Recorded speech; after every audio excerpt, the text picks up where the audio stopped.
Hello everyone. Microsoft Office Excel की video series के fourth part में मैं आपको फार्मूलाज टैब के सभी ऑप्शंस बताने वाला हूं।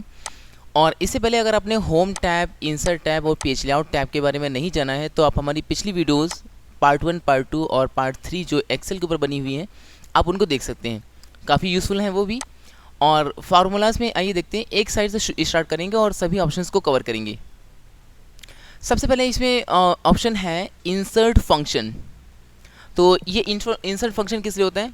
देखिए,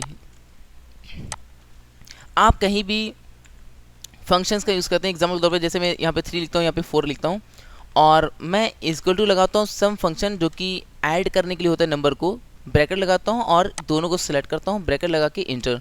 ओके, आप इस तरह से टाइप करके फंक्शंस का यूज़ कर सकते हैं, या फिर आप किसी भी फंक्शन को जो एक्सेल में अवेलेबल है वो आप इंसर्ट फंक्शन से भी यूज़ कर सकते हैं। कैसे, आइए देखते हैं। जैसे यहाँ पे 12 लिखा हुआ है एंड 13, मैं दोनों को ऐड करके यहाँ पे दिखाना चाहता हूँ तो कैसे शो करेंगे? आप चाहें तो कीबोर्ड से टाइप कर सकते हैं फंक्शन को, या फिर आप इंसर्ट फंक्शन पे क्लिक करेंगे, यानी टाइप करने से आप बच जाएंगे। और देखिए यहाँ पे सम फंक्शन बाहर ही शो कर रहा है, या फिर आप कोई भी फंक्शन जो आप लेना चाहें यहाँ पे देखिए ले सकते हैं। और कैटेगरी वाइज भी आप ले सकते हैं। ऑल पे क्लिक करेंगे तो जितने भी फंक्शंस अवेलेबल हैं एक्सेल में वो शो करेंगे। यहाँ पे देख सकते हैं मैं एरो की से इसको स्क्रॉल कर रहा हूँ नीचे की ओर। ओके, और आप कैटेगरी वाइज लेना चाहें तो फॉर एग्जाम्पल जैसे मुझे यहाँ पे मैथ का चाहिए, मैंने मैथ पे क्लिक किया। मैथ में क्या चाहिए, आप यहाँ पे किसी भी फंक्शन को सिलेक्ट कर सकते हैं। फॉर एग्जाम्पल मैं यहाँ पे सम को सिलेक्ट करता हूँ। ओके, और ओके बटन प्रेस करता हूँ। अब उसके जो पैरामीटर्स होंगे, जो वैल्यूज़ वगैरह उसको नीड होगी वो आपको देनी पड़ेंगी।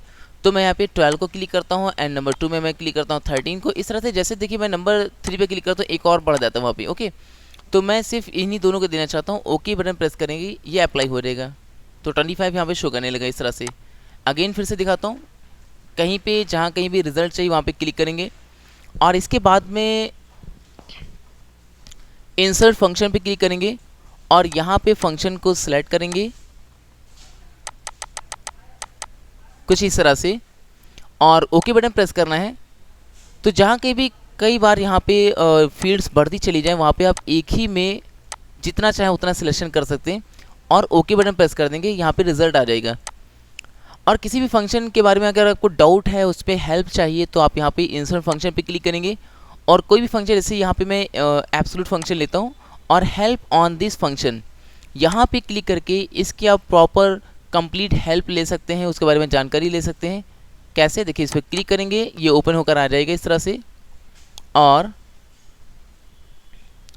इसके बाद में देखिए एब्सोल्यूट फंक्शन क्या काम करता है और इससे रिलेटेड सिंटेक्स वगैरह क्या है वो शो करेगा यहाँ पे। और बॉटम में स्क्रॉल करके लाएंगे, यहाँ पे देखिए उसके एग्जांपल्स वगैरह भी शो कर रहा है।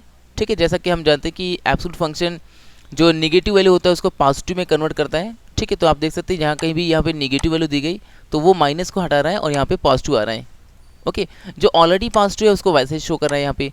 तो आप किसी भी फंक्शन पे उसकी हेल्प ले सकते हो, आप बस क्लिक करेंगे और हेल्प ऑन दिस फंक्शन, उसकी हेल्प यहाँ पे ओपन होकर आ जाएगी।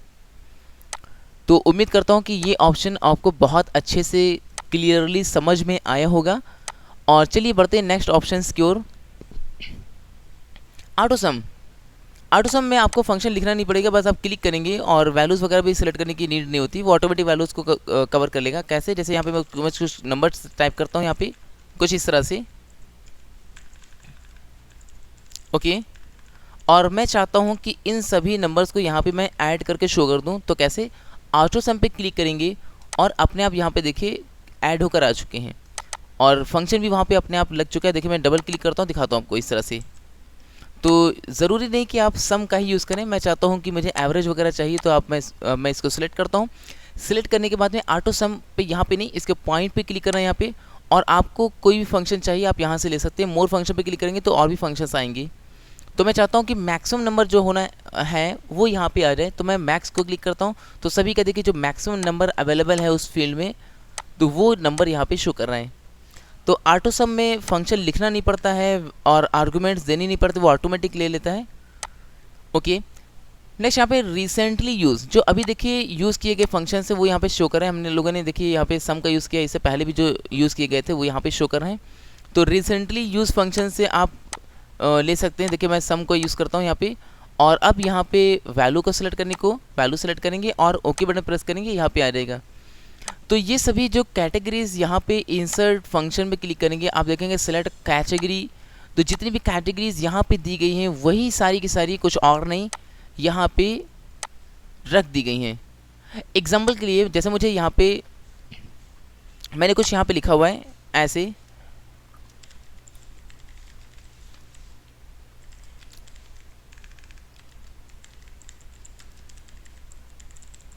नेशनल आदर्श कंप्यूटर इंस्टीट्यूट। ओके, मुझे इसमें देखने की कितने कैरेक्टर्स हैं, तो मैं यहाँ पे जाके इंसर्ट फंक्शन से भी ला सकता हूँ या फिर टेक्स्ट के फंक्शन में जाके लेंथ फंक्शन आता है इस तरह से। तो मैं सिलेक्ट करूँगा और टेक्स्ट के फंक्शन में यहाँ पे देखिए वैल्यू देनी पड़ेगी, यानी आपका डेटा कहाँ पे है उसको सिलेक्ट करेंगे और ओके बटन प्रेस करेंगे, वो यहाँ पे आ जाएगा। तो इसमें टोटल 34 कैरेक्टर्स हैं जिसमें स्पेस भी शामिल है। ओके, तो जो भी आपको फंक्शन यूज़ करना हो आप यहाँ से यूज़ कर सकते हैं। और भी इसमें देखिए मोर फंक्शंस भी आपको मिल जाएंगी। स्टैटिस्टिकल के फंक्शंस आपके लिए अवेलेबल हो जाएंगे, इंजीनियरिंग के फंक्शन, इन्फॉर्मेशन के फंक्शन यहाँ पे मिल जाएंगे। ओके, कुछ इस तरह से। एग्जाम्पल तौर पर जैसे मुझे यहाँ पे देखिए यहाँ पे इस टेक्स्ट, ओके मुझे इस टेक्स्ट को यूज़ करना है, तो मैं चेक करना चाहता हूँ कि क्या ये टेक्स्ट है यहाँ पे, तो होगा तो ट्रू, नहीं तो फॉल्स। तो अभी के लिए तो यहाँ पे ट्रू आना चाहिए। कैसे, मैंने यहाँ पे जहाँ पे कहीं भी आंसर चाहिए वहाँ पे क्लिक करेंगे और मोर फंक्शन पे क्लिक करेंगे एंड यहाँ पे इंफॉर्मेशन फंक्शन पे इस टेक्स्ट पे मैंने क्लिक किया और फंक्शंस के लिए वैल्यू चाहिए, वैल्यू मैंने सेलेक्ट को क्लिक किया और ओके। तो यस ये टेक्स्ट है और इसमें मैं कुछ नंबर टाइप करता हूँ। अब ये टेक्स्ट नहीं है, फॉल्स। क्या टेक्स्ट है, मैं कुछ लिखता हूँ इसमें, हेलो लिखता हूँ, यस ये टेक्स्ट है। ओके, और कोई नंबर टाइप करता हूँ तो ये फॉल्स है। तो आपको जो भी जिस भी कैटेगरी का कोई फंक्शन यूज़ करना आप यहाँ से यूज़ कर सकते हैं। चलिए एक और देख लेते हैं। जैसे यहाँ पे मुझे करेंटली जो डेट एंड टाइम है, यहाँ पे current date and time system में, वो मुझे यहाँ पे शो करना है। तो कैसे, date and time function and इसी में देखिए नाउ और ओके। तो बेसिकली है इतना सा सिर्फ कि आपको फंक्शन टाइप नहीं करना पड़ेगा, आपके लिए वो चीज़ टाइप की हुई आ जाएगी पहले से ही। नेक्स्ट इसके बाद में इसका काफ़ी इंपॉर्टेंट पार्ट है यहाँ पे डिफाइन नेम। ओके, तो ये डिफाइन नेम देखिए क्या काम करता है, क्या यूज़ है इसका। जैसे यहाँ पे मैं लिखता हूँ इनकम, ये मेरी इनकम है कुछ इस तरह से।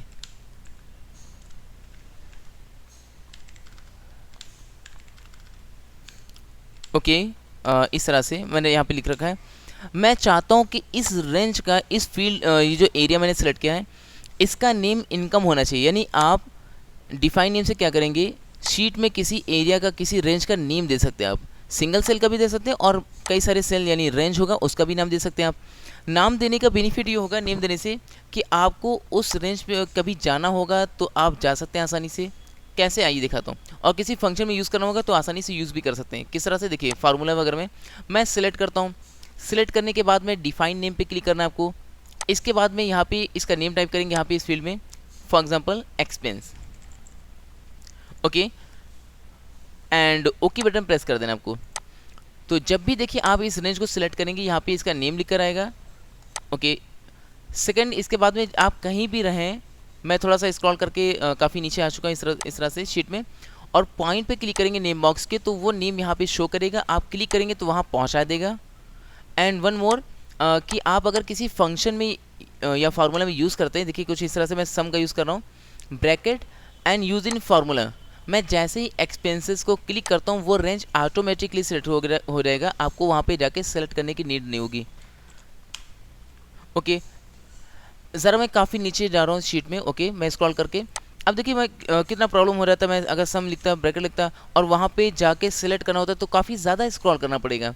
तो ऐसे में क्या करेंगे, ब्रैकेट लगा के या तो आप यहाँ पे लिख दीजिए एक्सपेंसेस इस तरह से, या फिर आप ब्रैकेट के बाद में यहाँ पे इस तरह से use in formula and expenses and bracket और इंटर। तो आपको इतना ज़्यादा स्क्रॉलिंग का टाइम वेस्ट करने की नीड नहीं है। Okay, and use in formula अभी आपने देखा कि फार्मूले में यूज़ करने के लिए होता है। क्रिएट फ्रॉम सिलेक्शन, आप सिलेक्शन से ही नेम बना सकते हैं। फॉर एग्जांपल जैसे संडे का मेरा एक्सपेंस हो गया मंडे। ओके, इस तरह से मैं 2 ही लिखता हूँ। ओके, एंड मैं यहाँ पे कुछ लिख टाइप कर देता हूँ कुछ इस तरह से।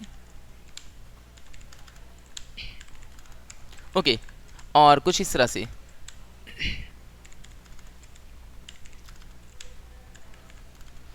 मैं चाहता हूँ कि इस फील्ड का नेम संडे होना चाहिए, इसका नेम होना चाहिए मंडे। तो जहाँ पे नेम है, आप नेम के साथ इस तरह से सिलेक्ट कर लेंगे और क्रिएट फॉर्म सिलेक्शन पे क्लिक करेंगे और आप देखेंगे यहाँ पे वो ऑटोमेटिक आपको हेल्प दे रहा है कि टॉप में नेम है। यस, नेम टॉप में है। आपको बस ओके बटन प्रेस कर देना है। तो आप देखिएगा जब आप यहाँ पे 2500 से लेकर 4500 तक मैंने सेलेक्ट किया है यहाँ पे रेंज को, तो इसका नेम संडे यानी SUN लिखकर आ रहा है। इसी तरह से इस रेंज का नेम यहाँ पे देखिए मंडे आ रहा है एंड किसी भी फंक्शन में यूज़ करना है। एग्जाम्पल दो, मुझे मंडे का एवरेज चाहिए, तो एवरेज ब्रैकेट एंड मैं यहाँ पे लिखता हूँ MON मंडे। तो देखिए ऑटोमेटिकली तरीके से यहाँ पे सेलेक्ट हो चुका है और इंटर, यस आंसर आ गया।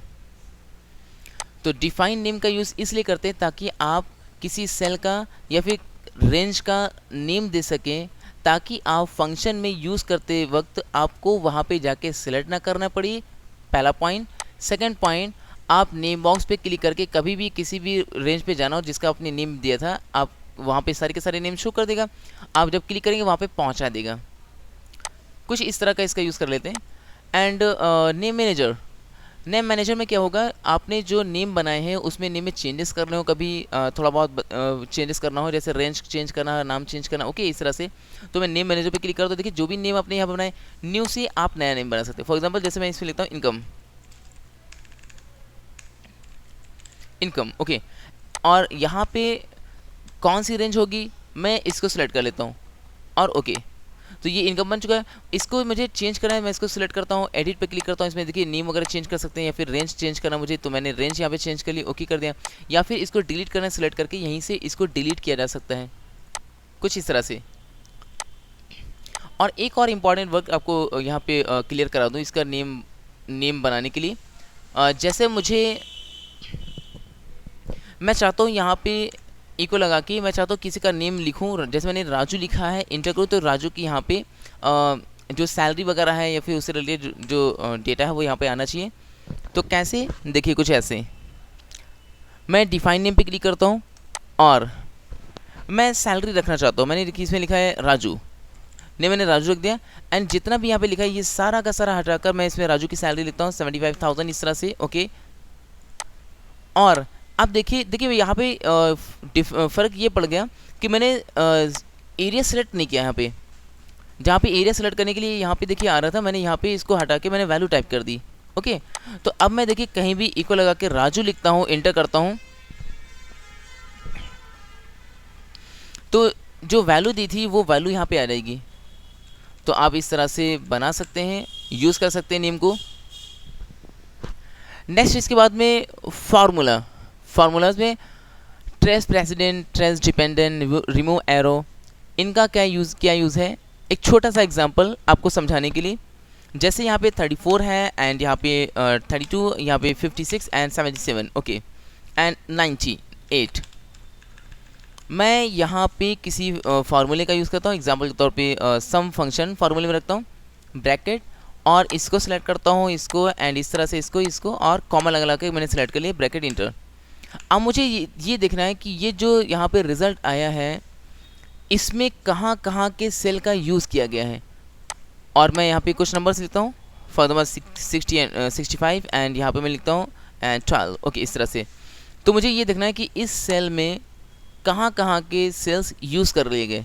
तो ऐसी कंडीशन अगर हो, ऐसा आपको देखना हो, तो आप क्लिक करेंगे ट्रेस प्रेसिडेंट। देखिए क्लिक करता हूँ, ये बता देता है कि इस सेल का आपने यहाँ पे यूज़ किया है, इसका भी आपने यहाँ पे यूज़ किया, और इस तरह से इन सभी सेल्स का आपने यहाँ पे, लेकिन बट 12 का आपने यूज़ नहीं किया एंड 65 यूज़ नहीं किया। तो किसी फार्मूले में अगर आपने किसी दूसरे सेल की वैल्यू को यूज़ किया है, सेल को यूज़ किया है, तो ट्रेस प्रेसिडेंट से आप उस फार्मूले पहले सेलेक्ट करेंगे फार्मूले वाले सेल को एंड ट्रेस प्रेसिडेंट पे क्लिक कर देना आपको। रिमूव से ये जो एरो शो कर रहा है ये हट जाएंगे। इसी तरह से ट्रेस डिपेंडेंट, ये जस्ट अपोजिट है। एग्जाम्पल के तौर पे जैसे मैं इसमें लिखता हूँ सम एंड ब्रैकेट, मैं यहाँ पे इतना सेलेक्ट करता हूँ, ब्रैकेट लगा के इंटर। ओके, अब मुझे देखना है कि अगर मैं यहाँ पे चेंज करूँ 77, देखिए अभी पहले से लिखा हुआ मैं 44 करता हूँ, अगर मैं यहाँ पे चेंज करूँ तो कहाँ कहाँ पे इफेक्ट पड़ेगा। देखिए जैसे मैं 44 लिखता हूँ और इंटर की प्रेस करूँगा, यहाँ पे चेंज हो रहा है, यहाँ पे चेंज हो जाएगा। देखिए तो इसमें चेंज करने से दो जगहों पे बदलाव हो रहा है। तो मैं देखना चाहता हूँ कि इसकी ऊपर कौन से सेल डिपेंड है। आई मीन इसमें अगर आप वैल्यू चेंज करेंगे तो वहाँ भी चेंजेस होंगी, तो इसको आप सेलेक्ट करना है और ट्रेस डिपेंडेंट पे क्लिक करेंगे तो ये बता रहा है कि इस सेल में अगर आपने बदलाव किए, चेंजेस किए, तो यहाँ पे फ़र्क पड़ेगा, यहाँ पे इफेक्ट पड़ेगा। और इसी तरह से मैं इसको देखना चाहता हूँ कि मैं 65 जहाँ पे लिखा है इस सेल का यूज़ कहाँ कहाँ पे मैंने कर लिया। तो ट्रेस डिपेंडेंट, तो देखिए एक ही जगह पे इसका यूज़ किया गया है जहाँ पे 295 शो कर रहा है। और रिमूव एरो, एरो हटा देगा। तो एक बार फिर से ट्रेस प्रेसिडेंट किस लिए होता है, ये चेक करने के लिए कि फार्मूले में आपने कहाँ कहाँ के सेल यूज़ कर लिए, इस्तेमाल कर लिए। देखिए कुछ इस तरह से, तो आपने ये सभी सेल यहाँ पे यूज़ किए हैं। और ट्रेस डिपेंडेंट इसलिए होता है ताकि आप चेक कर पाएँ कि किसी सेल में अगर आप चेंज करेंगे तो उसकी वैल्यू चेंज होने से कहाँ कहाँ उसका इफेक्ट पड़ेगा। कुछ इस तरह से देखिए डिपेंडेंट, तो इसमें चेंज करने से दो जगहों पे इफेक्ट पड़ेगा और इसमें चेंज करने पे सिर्फ यहाँ पे इफेक्ट पड़ेगा। देखिए मैं इसमें चेंजेस करता हूँ तो सिर्फ ये चेंज हो रहा है, ये नहीं हो रहा है। रिमूव एरो, एरो हटा देगा। शो फार्मूला, अगर आपने शीट में फार्मूला लगाए, आप यहाँ पे देखिए मैं जो भी लिखता हूँ, एग्जाम्पल तौर एवरेज ब्रैकेट 44 एंड 34 एंड 21, तो यहाँ पे इसका रिजल्ट शो कर रहा है, बट यहाँ पे शीट में फार्मूला नहीं शो कर रहा, फार्मूला यहाँ पे शो कर रहा है फार्मूला बार में। ओके, बट मैं चाहता हूँ कि शीट में फार्मूला शो होना चाहिए जहाँ जहाँ पे लगा है, तो मैं शो फार्मूला पे क्लिक करता हूँ। तो जहाँ जहाँ पे देखिए फार्मूला लगा होगा वहाँ पे फार्मूलाज को शो कर देगा। यानी अब रिजल्ट नहीं शो कर रहा, फार्मूला शो कर रहा है। इसका जस्ट अपोजिट मुझे यहाँ पे रिजल्ट शो करना है, तो शो फार्मूला को फिर से क्लिक कर दीजिए, तो फिर से यहाँ पे फाइनल रिजल्ट जो उनका था वो शो करेगा। एरर चेकिंग, कहीं पे कोई मिस्टेक तो नहीं है, इसको देखने के लिए तो मैं क्लिक करता हूँ। देखिए यहाँ पे कोई मिस्टेक नहीं है, यहाँ पे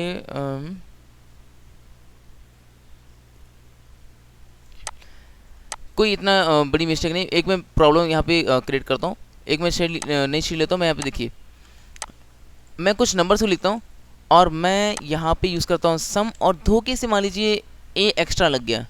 ओके, और मैं रेंज को सिलेक्ट करता हूँ ब्रैकेट और इंटर। ओके, तो यहाँ पे देखिए एरर हो गई। अब मैं कहीं भी शीट में रहूँ, मुझे देखना कहीं पे कोई एरर वगैरह तो नहीं, तो मैं एरर चेकिंग पे क्लिक करूँगा। तो देखिए जहाँ पे एरर थी वहाँ पे मुझे पहुँचा दिया। ओके, मैं इसको क्लोज कर दूँगा और देखिए मुझे पता चल गया कि यहाँ पे ए एक्स्ट्रा है। मैं ए को यहाँ से हटा देता हूँ और फिर से इंटर करता हूँ, यस ये सॉल्व। तो अगर आपकी शीट में कोई एरर्स वगैरह हैं तो आप इनको फाइंड करना चाहते हैं तो एरर चेकिंग पे क्लिक करेंगे आप। इवैल्यूएट फार्मूला, इवैल्यूएट फार्मूला देखिए मैं क्या करता हूँ, ये किसी भी जो अपने फार्मूला लिखा होगा उसका जो रिजल्ट आया फाइनल, उसको स्टेप बाय स्टेप सॉल्व करके आपको देगा कि कब कितना सॉल्व होकर आया और कैसे कैलकुलेशन हो रही है। कैसे देखिए मैं एक छोटा सा पहले एग्जांपल देता हूँ, सम एंड 3,4। ओके, ब्रैकेट इंटर, तो हमें 7 आ रहा है। मुझे इसमें इसके स्टेप्स देखने हैं, तो इसको सिलेक्ट किया मैंने, इवैल्यूएट फार्मूला पे क्लिक किया मैंने, एंड यहाँ पे देखिए फार्मूला सम लिखा गया, इवैल्यूएट उसका आंसर आ गया। तो आप तो कह सकते हो सर ये तो मुझे यहाँ भी दिखाई दे रहा है कि मैंने क्या फार्मूला लिखा, क्या आंसर। नहीं, देखिए उसके स्टेप्स देखने की कैसे सॉल्व हुआ है। तो यहाँ पे देखिए मैं एक थोड़ा लंबा चौड़ा यहाँ पे कुछ लिखता हूँ। For example 8 - 7 divide by 2 into 12 divide by 3 into 4 - 7 + 6 इस तरह से, और डिवाइड बाई 15 इंटू 5। तो देखिए इसमें -53 आ रहा है। अब मुझे यहाँ पे चेक करना है कि ये आंसर कैसा है और कितना कितना पार्ट सॉल्व हुआ है स्टेप बाय स्टेप। तो इसको मैं क्लिक करता हूँ एंड इवैल्यूएट फार्मूला पे क्लिक करता हूँ, एंड यहाँ पे देखिए अभी 7/2 होने जा रहा है, एग्जीक्यूट होने जा रहा है। इवैल्यूएट क्लिक करता हूँ, अब यहाँ पे देखिए ये वर्क करने जा रहा है, इसकी कैलकुलेशन होने जा रही है इतने पार्ट की, यानी 3.5 और 12 की को मल्टीप्लाई होने जा रहा है।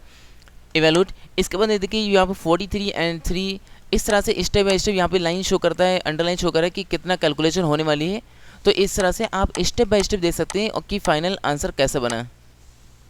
दोबारा देखना चाहते हैं तो रीस्टार्ट क्लिक कर देंगे, फिर से देखिए यहाँ पे। ओके, कुछ इस तरह से। तो ये है इवैल्यूएट फार्मूला। इसी के साथ यहाँ पे वॉच विंडो ऑप्शन मिलता है। वॉच विंडो ऑप्शन में क्या करते हैं आप, मैं ज़रा सा इसको हटाता हूँ। देखिए यहाँ पे मैं लिखता हूँ स्टूडेंट रिजल्ट, स्टूडेंट, चलिए डिटेल में लिखता हूँ डिटेल, और कुछ इसमें लिख देता हूँ। फॉर एग्जाम्पल सीरियल नंबर हो गया इस तरह से, एंड नेम हो गया, एंड इस तरह से, बस इतना ही, क्लास। ओके, सीरियल नंबर 1 2 3 4 इस तरह से नेम है हो गया, इस तरह से Mohan and Sohan and Ajay and विनय।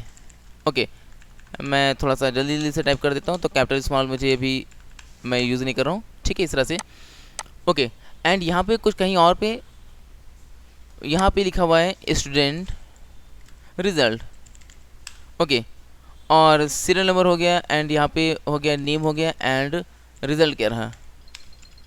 तो यहाँ पे मैंने लिख देता हूँ 1 2 3, बस इतना ज़्यादा नहीं, and Mohan Sohan and Rohan. Okay, और इनका रिजल्ट है ये है पास, और ये है पास, और ये फेल। ओके, इससे कुछ इस तरह से।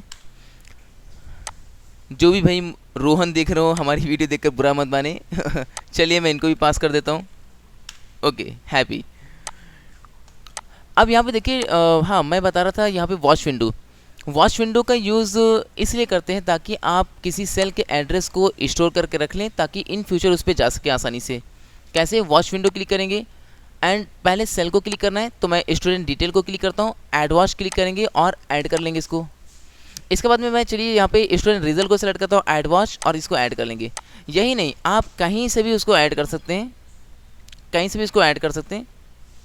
और ऐड करने के बाद में आप क्या करेंगे, देखिए मुझे यहाँ पे जाना है स्टूडेंट डिटेल पे, तो नेम यहाँ पे बुक कौन सी, शीट कौन सी है, नेम अगर दिया होगा यहाँ से तो नेम शो करेगा, सेल कौन सा है और उसमें वैल्यू क्या है, अगर कोई फार्मूला होगा तो फार्मूला भी शो करेगा।